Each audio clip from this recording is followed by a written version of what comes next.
Uganda banange muna Kyagulanyi Ssentamu Robert aka Bobby Wine. Leero nakuzo mwezi 25 Sunday mwezi gwa January 2026. Olunaku olulala olw'okudduka, olunaku olulala olw'okwekweka, olunaku olulala olw'obutali bwenkanya. Mwalaba bukyanga amagye ne poliisi balumba amaka gange. Poliisi esirise.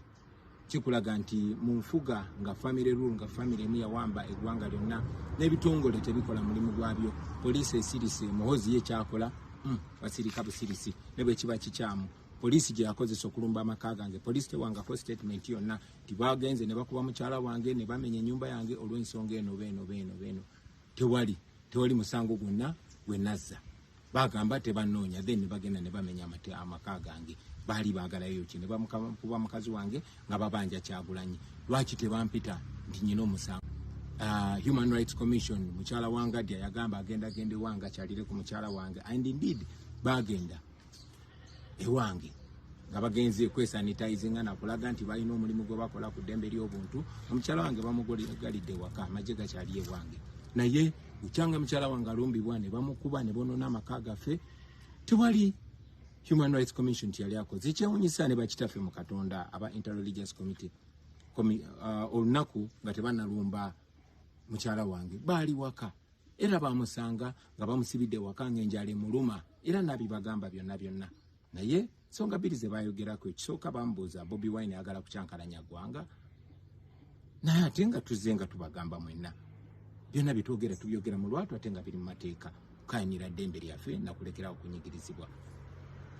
Olunaku lwaddako ne balumba amaka gange, mukyala wange ne bamutulugunya. Sinawulira kigambo kiva mu bakitaffe mu Katonda bawanye ekitiibwa, naye ndowooza buli omu yandisitudde eddoboozi lye ku butali bwenkanya obugenda mu maaso nga bukolebwa abo abalina okuuma eggwanga, abo abalina omulimu ogw'okukola emirimu gy'eggwanga. Anyway, obuvunanyizibwa bonna buli eri mmwe bannayuganda.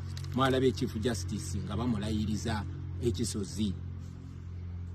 Kiringa nze bwe nayita Chief Justice nti Busaabala gyalayirire, kikulaga nti Museveni eggwanga lirabanga private property ye. Kakati oyo we yayise n'amulayiriza ewe ku faamu bw'osuubira otuba obwenkanya, ekikunyonyola ensonga lwaki tetwagenda mu kooti. Bannayuganda, omulimu guli eri mmwe, obuvunanyizibwa buli eri mmwe era obusobozi buli eri mmwe. Nze okuba nti siri waka kati navaayo mbalage nti buli omu alina asobola okubaako kyakola. Amagye gonna ganoonya omuntu omu naye nnaku zigenda mu 10 bakyalemeddwa okunfuna. Kitegeeza nti si b'amaanyi nnyo nga bwe babagamba. Kitegeeza nti naawe munnayuganda osobola okukola byonna by'okola nga tomenye mateeka. Yes, batuyita abayeekera naye tetuli bamenyi b'amateeka.